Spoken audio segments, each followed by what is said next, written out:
17 ilaa 23 furitaankiisii sidii uu sheegay jiif caaqilku dad badan baa ka soo qayb galay asaatee intii dadkaas badan ka soo qayb galeen wax ku jiray ergooyin dibadda ka yimiday dhalinyaro haween waxgarad aqoonyahan iyo ergooyin duqay oo ka kala socday beelaha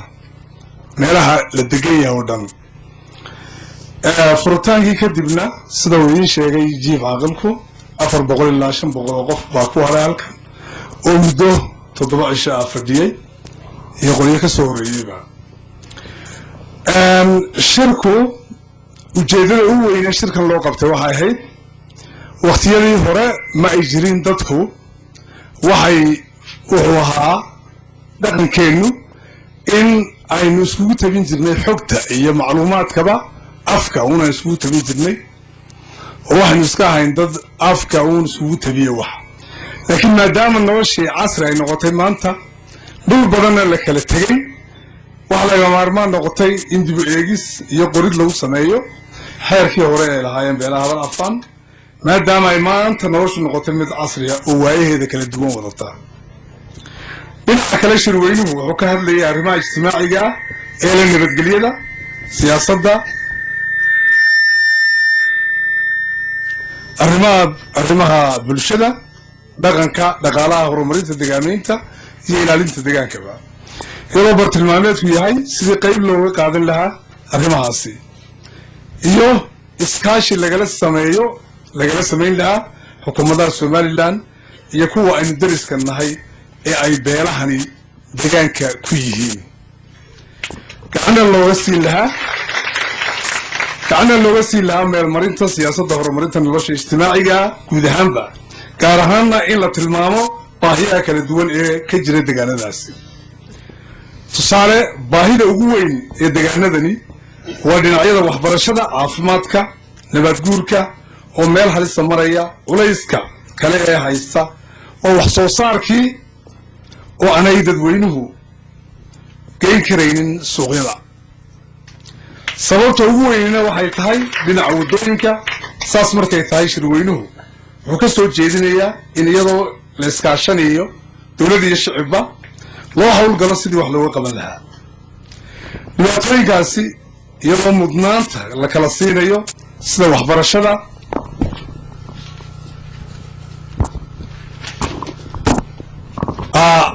horumarinteeda caafimaadka wax soo saarka iyo sidii loogu heli lahaa jidad ay suuqyada si sahlan ugu soo gaadhaan marti sharaftan leh maamul salaadiin duqay iyo waxgarad kalaba waxaan la socodsiinaynaa una sheegaynaa inaanu shirkani ahayn mid bulshada gobolladani kuwa Somaliland iyo kuwa geeskaba sida Ethiopia iyo Djibouti xukuumadahoodu uu waxtar u yahay xukuumadahaasi gacan siinayo waxtar u yahay maxaa yeelay waxa la xoojinayaa la shaqaynta maamulada kala duwan ma ahayn shirku mid wax lagu yeerayo jiritaanka danaha iskaashiga iyo wadajirka shucuubta goboladaas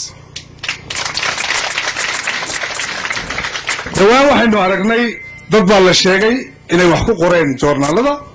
kuwaasi waxaanay fahmin Somaliland nidaamkii dhaqan ee lagu soo dhisay iyo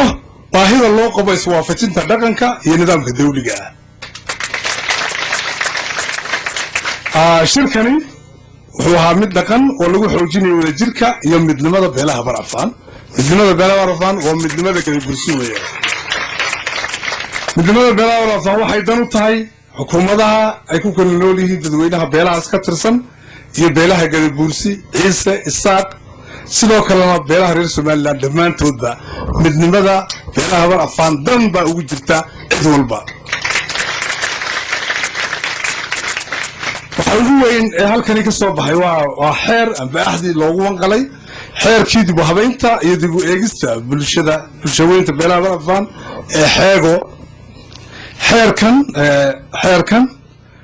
ee xeegana waxa uu shirweynuhu aqoonsaday goobta shir dhaqameedka bulshooyinka beelaha Habar Afaan ee deegaanada kala duwan miyi magaalo guyo iyo dibadba waxa weeyaan goobtii lagu qabanayay shir dhaqameedka ay beeluhu yeelanayaan mar kastaba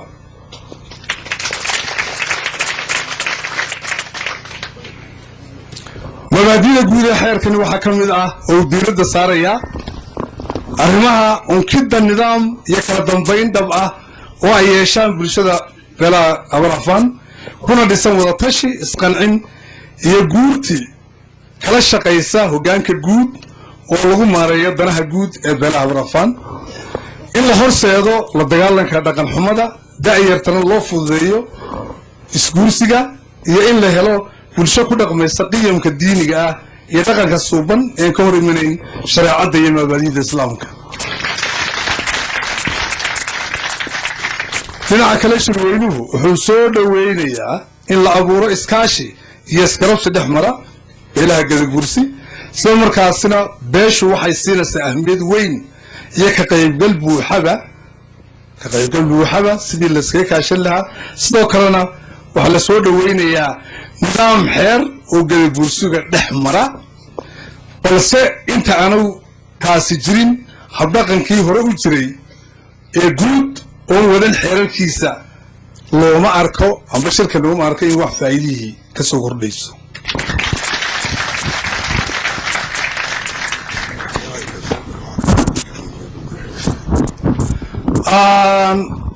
xiriirka iyo wada qabsi ku dhisan sinaan cadaalad danta iyo maslaxadda guud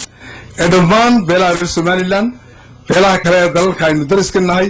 bulshaweynta beelaha abarafaan waxay soo dhoweynaysaa wayna xoojinayaan xiriirkaas intaas waxa uu heliyaa oo shirweynuhu ahmiyad siiyey sidii layskaga kaashan lahaa ilaalinta deegaanka iyo ka hortagga nabaadguurka horumarinta nolosha ijtimaaciga ah qaybaheeda kala duwan isku xidhka tuulooyinka wax soo saarka iyo magaalooyinka si wax soo saarka u gaadho suuqyada ugu dambayntii bulshaweynta beelaha abarafaan ee ka socotay deegaamada kala duwan shirweynuhu halkan ugu dhammaystirmay waxay go'aansadeen ballan qaadeen inay xoojiyaan kana qayb galaan nabad ku wada noolaanshaha dadyawga madanqadani waxaana la go'aansaday in qofkii abarafaana ee qof abarafaana si camdiya u dilo in loo dilo taasoo aan doonayno in ay ku faafto dadka intiisa kalena amba beelaha aynu walaalahayaa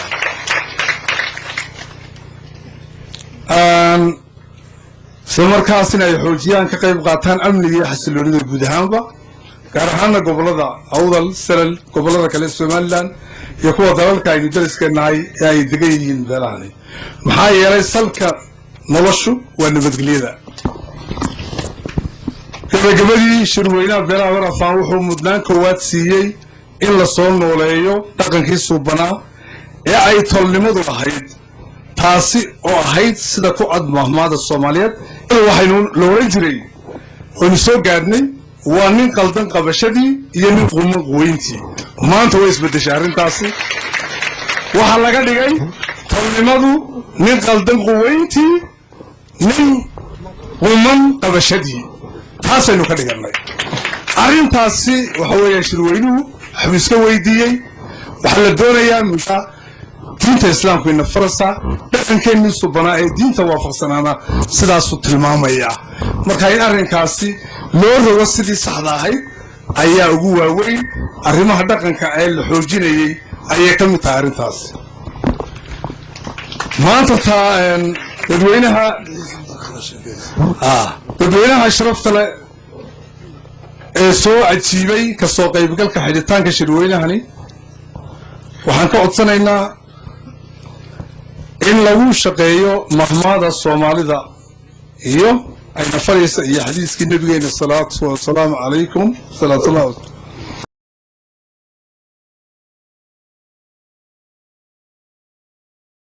guud ee beelaha abarafaan guurtii la shaqaysa oo 36 qofan oo xogeeyana yeelanaysana halkaa isagana lagu adabkareeyey in shirweyne 3 sano oo mar la isugu yimaado oo diboolis lagu sameeyo wixii qabsoomay iyo waxaan qabsoomin oo go'aamada shirka ka soo baxay way ka mid tahay waxaan kuwa xaggan ka soo jeeda dhinacan ka soo jeedo odayaashu waxaan loo rajaynaynaa markaynu nahay gadabuursi haddii aynu unugyada hoose dhisno inaynu mujtamac isku mid